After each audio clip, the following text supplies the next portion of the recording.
Salut, c'est Florian, bienvenue dans cette nouvelle vidéo. Dans cette vidéo, je vais te présenter l'action Procter Gamble. Procter Gamble, voilà, que je vais te décortiquer sur les 5 critères habituels, à savoir le rendement du dividende, bien sûr, mais également la croissance du cours de l'action, les années de versement consécutives du dividende, la croissance du dividende et le ratio de distribution des bénéfices.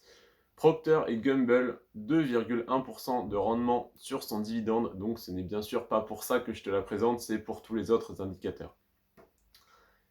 Procter Gamble a le cours de son action qui a augmenté de 19% par an en moyenne sur les 5 dernières années. Donc autrement dit, il a fait x2 en 5 ans. C'est très intéressant.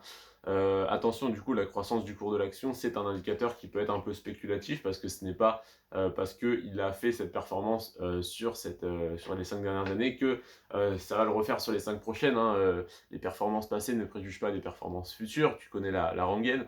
Mais cependant, on est sur une action qui offre une grosse sécurité parce que ça fait 41 ans que le dividende est versé. Donc, ça fait 41 ans qu'il est versé, donc tu es quasiment sûr déjà de recevoir tes 2,1% de dividendes chaque année parce que ça m'étonnerait qu'il le coupe d'une année à l'autre et que le dividende est en augmentation de 4,4% par an en moyenne sur les 5 dernières années également. Donc, c'est un indicateur qui est gage de bonne santé de l'entreprise. Donc voilà, ça fait plaisir. Donc, et le ratio de distribution est de 60%, donc voilà, ça c'est dans le vert également. Mais donc ce que je voulais dire, voilà, c'est que 2,1% de croissance du dividende, 2,1% de rendement du dividende, pardon, c'est faible, mais 19% de croissance du cours de l'action, c'est très bon. 41 ans que le dividende est versé, c'est très bon.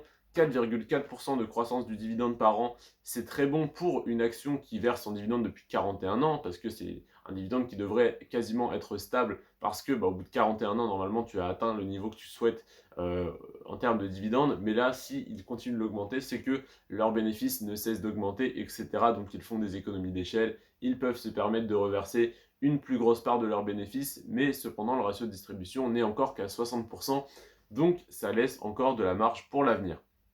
Donc pour moi, à part le rendement du dividende, tous les indicateurs sont au vert, donc ça compense forcément le rendement du dividende qui va augmenter par l'augmentation du cours de l'action et par l'augmentation lui-même du dividende, voilà, parce qu'il augmente de 4,4% par an.